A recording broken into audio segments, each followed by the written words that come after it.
What does Trump's treatment of Fauci and science in general over the coronavirus have to do with cannabis and its legalization? You're going to get that question answered, bro. Hi, I'm Tom, a lawyer for the Collateral Base, who you can find by Googling Cannabis Lawyer. You'll find my blog, cannabisindustrylawyer.com, an online resource for your questions about operating the legal maze that is the cannabis industry. And if you have one of those questions, leave it in the comments or get in touch with me at my blog. Today, we have another case of how politics can rear its head to make for bad law, all because someone had an axe to grind to win points in favors or election. Imagine a world where officials are directly contradicting science in order to deliver their own political message. They have an agenda. Maybe it is not wearing a mask like the governor of Georgia did in July of 2020. Georgia is a state that has a bad vertically integrated medical cannabis program that badly needs reform to open that market. And like and subscribe to get that episode when we make it, because Georgia's just not got a lot going on right now, unlike your state.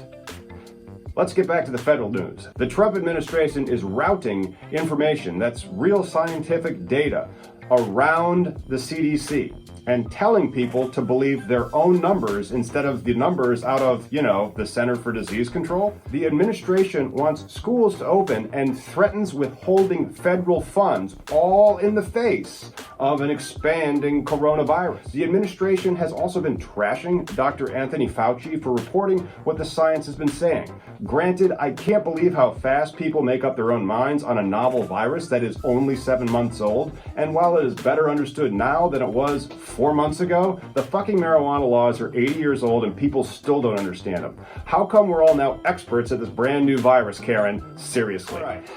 Cut the CDC some slack, man. It isn't the first time science has been swept under the rug to accomplish political goals in Washington, D.C., whether it's winning an election like this fall for Mr. Trump or banning marijuana. Fauci is the modern-day William C. Woodward. Who's that? Thanks for asking. Now let's get off these modern-day politics, which have the ability to inflame the internets, and move toward historical politics, which has the ability to sedate the internets. Imagine you with all your cannabis knowledge, and you Bill and Ted yourself, and you go back in time and find yourself in 1937, and you're at a congressional hearing in Washington, D.C., and there you are, and you see both a doctor and a lawyer named William C. Woodward. His parents must have been really proud, by the way. A doctor and a lawyer? Wow, I bet Congress really listened to what he had to say.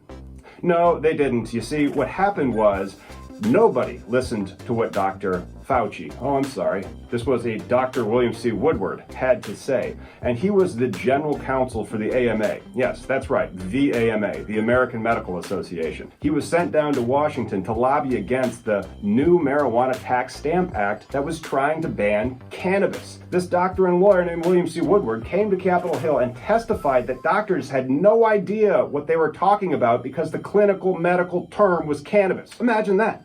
The officials saying the opposite thing that experts have been calling it and recommending.